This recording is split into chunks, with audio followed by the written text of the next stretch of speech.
there, and welcome to a brand new episode of Delivering Marketing Joy. I am your host, Kirby Hasseman, and joining me today is a rock star, a brand new guest. Her name is Molly Neises. She's a national sales executive for Maple Ridge Farms. She's involved in Promo Kitchen and so many other things in the industry. So, Molly, thanks so much for joining me. I appreciate it. Thank you for having me. I'm super excited to be on. Absolutely. We're going to have some fun. So, speaking of fun, we're in the promo industry, right? And so I think it's a fun industry, but one thing I always notice that there's a lot of people in our industry, both on the supplier and the distributor side, who really don't practice what they preach. One of the best ways to grow your business is by using branded merchandise to do it, right? But you guys at Maple Ridge do that. I am always surprised and delighted by the boxes of goodness that come my way. Can you talk a little bit about that strategy? Like, was it on purpose? Is it that intentional, or is it just kind of all over the place? And does it create any ROI? Well, thanks for recognizing that, Kirby, because we really do. For us, it's about sharing what we love. Yeah. Right? We're in the business of delivering comfort and joy, and like you said, surprise and delight, and really creating an immersive, multi-sensory experience with food gift. We like to always say hashtag food gift love, because that's what it is for us. We really believe in and stand behind our product, our quality, and its value. And what better way to do that than sharing our message by sharing our product? So, I do webinars throughout the season, and one of the things I always talk about is self-promotion. We're our own best advocates in this industry, both on the supplier side and the distributor side. We love using our own products as thank you gifts, new customers, shout out to industry folks that are making waves. Anytime that we can share our food, we love it, and we're all for it. And then beyond that, our team really loves creating these really fun, unique, custom ideas, and then sharing them with some of our distributor partners and other industry members. It's a way to connect, create, spark creativity and ideas. Yeah. And then with that, we also get to collab with other suppliers in the industry, which we love doing, whether it's EMT for patches or ornaments, or Ronnie at the book company, or, tons of others. We love harnessing those supplier relationships, because it only deepens the creative value that we can share with our customers. Yeah. So what it kind of boils down to is, when we think of ROI, it's beyond the order count. That's great. That's always awesome. But it's about exposure and generating conversations. And most importantly, it's about growing the relationships with our, distributor partners and with other suppliers and industry people. Yeah, it reminds me, and I've brought this conversation up a lot lately, usually in terms of social media and content, but I think it relates here, is the difference between brand marketing and direct marketing. I think so many times when we do self-promos per se, we're always looking at, well, what's the ROI? What's somebody going to order? What's this? And I think sometimes it's brand marketing. And that's sort of what you alluded to. It's like It is getting your name out there in a warm and fuzzy, wonderful way. Exactly. There's value in that too. It's harder to put a number on, but that doesn't make it less valuable, I don't think. Well, and I think with us too, we get asked that question all the time, because it's food. Right. So food is consumable. What's left behind? Food is the only promo product that hits all five senses. So it's about creating that sensory experience and generating the conversations, so that when people think Maple Ridge, they're like, oh yeah, we got that really, delectable gift, or that really creative gift, or whatever it is. It's more than just the bottom line. It's growing those relationships. Yeah. And like you said, sharing the Maple Ridge brand and our culture. Yeah. And anytime you're in the food business when you use the word delectable. None of the rest of us are using that. We like delectable. Yeah, delectable absolutely. And delicious.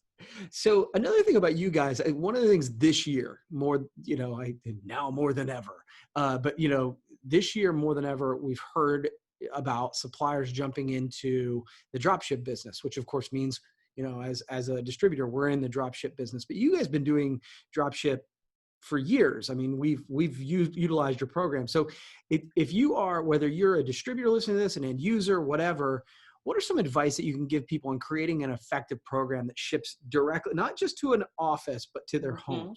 What's some advice you could give us? The first piece of advice, just leave it to us. We're the food gift experts. We've been doing this for over 40 years. Truly, our logistics and leadership teams are so vetted with years of training and experience, and they work really closely with our carrier reps to really ensure travel and transit are going to be great throughout the entire country. Our team has excelled at it for so long, and it's our goal to make sure that the process is smooth and easy. We try to take all the worry factors out for our distributors by addressing any concerns up front. Okay. But the biggest tip, especially this year, is, as at the distributor level, would be to work closely with your clients to really ensure that the address list that you have is current.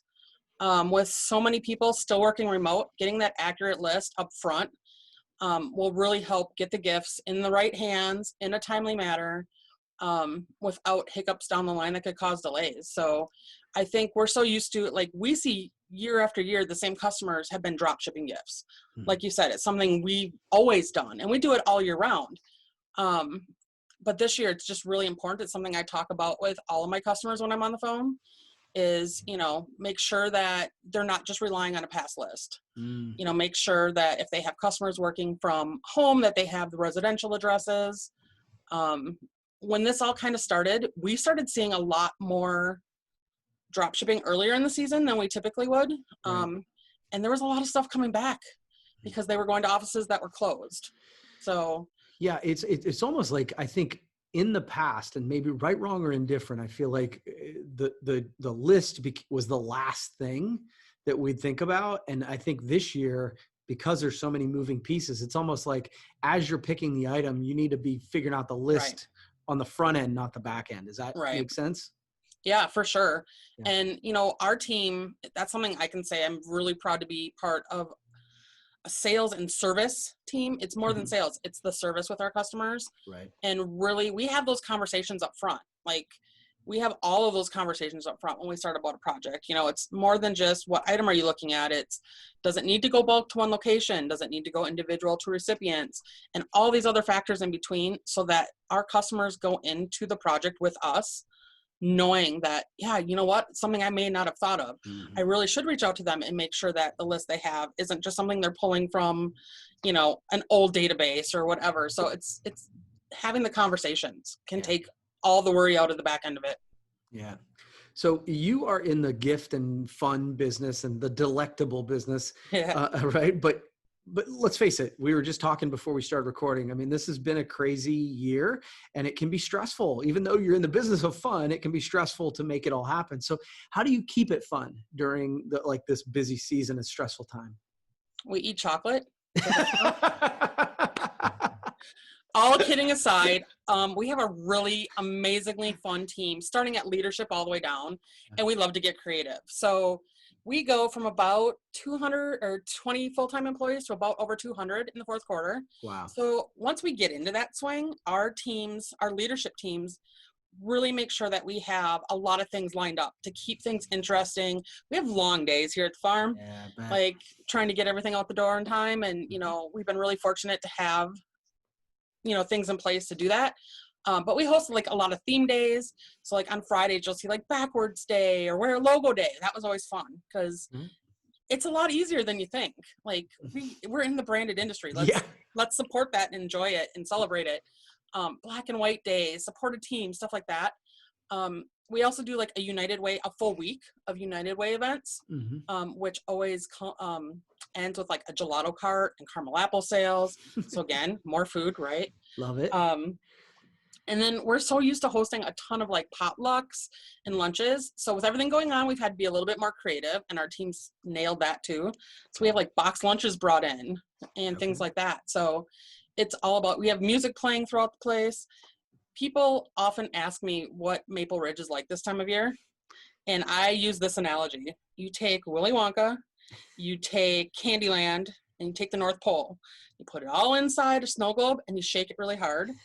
That's what Maple Ridge is like in the fourth quarter. Wow. And it's so fun. And if we didn't have the team we have, I don't know how anyone would get through the crazy days and everything that goes on in the last couple months of the year. But yeah, our teams make sure that we're really set to roll and have fun while we do it. That's awesome. That's awesome. Well, cool. Molly, thank you so much. I appreciate you taking the You're time welcome. today, Thank you. especially during this busy season. You've I answered love it. my 3 questions. I give everybody a chance to ask me one. Do you have one for me? I do. So you and I have had the pleasure of sitting down at different regionals and other events, and I love getting to work with Team Hasseman on projects and everything else. But I love when I get to discover what our distributor partners value in our relationship with Maple Ridge, as well as finding out your favorite treat. So spill. I think what's my favorite part about working with Maple Ridge? I think that the thing that, and I guess I would just say what I say to clients.